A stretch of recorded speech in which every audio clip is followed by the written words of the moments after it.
Bonjour à tous.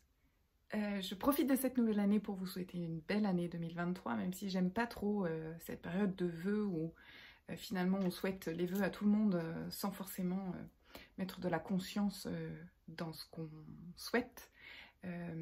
Pour moi, ça devient presque, pour certains, en tout cas je l'observe, un automatisme de dire meilleurs vœux et de passer un peu à la suite, un peu comme on pourrait le faire avec le fameux ça va. Où au final la question fuse, mais ce que la personne répond juste derrière n'a finalement que peu d'importance, ou en tout cas juste une intention de politesse, sans être vraiment connecté à la personne. Voilà, donc vous savez, je vous explique pourquoi je ne souhaite pas les vœux en ce début d'année. Trêve de plaisanterie, ou en tout cas de mise au point, je voulais surtout partager avec vous quelque chose qui est vraiment très important pour moi, que je constate assez souvent et que j'explique très souvent auprès des personnes que j'accompagne. Je voudrais vous parler de la notion de 100%. Lorsque je discute et j'échange avec des personnes lors de consultations ou même de conversations informelles, et que ces personnes connaissent par exemple mon histoire ou connaissent l'histoire de personnes à qui il est arrivé des choses tragiques, commencent en me disant non mais moi tout va bien, moi j'ai rien eu de tragique dans ma vie, rien de catastrophique ou d'aussi terrible que un deuil, un accident, la perte d'un être cher. Voilà, donc au final, pour moi, tout va bien. Et j'explique souvent cette notion de 100%. Nous sommes tous différents, nous avons tous une vie, des expériences différentes, même s'il y a des similitudes parfois, mais ce que je veux dire par là, c'est qu'on a tous une carte du monde qui est différente, on s'est construit de façon différente, avec des expériences différentes, et c'est difficile de pouvoir tenter de comparer. Et lorsque la personne me dit « non mais moi, il m'est jamais rien arrivé de terrible », c'est faux.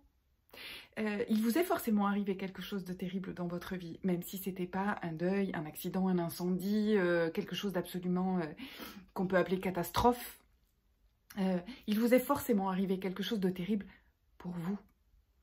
Et lorsque j'échange avec certaines personnes qui me disent « mais moi j'ai pas perdu un papa, une maman lorsque j'étais enfant », ok, peut-être. Mais ce qui est arrivé à cette personne-là, lorsqu'elle a perdu son papa ou sa maman, c'est son 100% à elle. C'est peut-être la chose la plus terrible que cette personne ait pu vivre dans sa vie à elle. Mais vous, c'est quoi votre 100%? C'est quoi qui vous est arrivé de plus terrible dans votre vie? Et de remettre les choses en perspective. Si, ok, c'est quelque chose qui pour vous peut être absolument inconcevable que de perdre un parent, ok. Mais vous, c'est quoi votre 100%? C'est quoi le truc le pire que vous ayez pu avoir? Et selon ce que vous avez pu expérimenter, eh bien, c'est votre 100% à vous. Là où quelqu'un aura eu à vivre avec le deuil, avec l'accident, avec... peu importe, vous, votre 100%, c'est votre max. C'est ce que vous avez vécu de plus terrible. Et il n'y a pas de comparaison. Il n'y a aucune comparaison à avoir. On ne peut pas comparer deux personnes qui ont vécu des événements. C'est le ressenti qui est important et ce n'est pas uniquement l'événement en lui-même. Donc ce qui peut vous paraître absolument terrible chez les autres, eh bien je vous somme aujourd'hui de regarder ce qui dans votre vie a été votre 100% à vous. Et ça peut être quelque chose de complètement anodin au sens expérience, au sens situation, événement. Mais pour vous, dans le ressenti, c'était quelque chose de terrible au moment où c'est arrivé. Et ça, c'est une deuxième notion que j'aborderai très prochainement avec vous. Quel est votre 100% à vous? Et s'il vous plaît, ne vous comparez pas. Vous n'avez pas la même expérience que quelqu'un qui a vécu autre chose. Comparez-vous, vous, avec vous-même et acceptez de guérir ce 100% en vous, en fonction de ce qui vous est arrivé, sans tenter de vous comparer à quelque chose d'encore plus terrible qui aurait pu avoir lieu chez quelqu'un autour de vous. C'était le conseil du jour.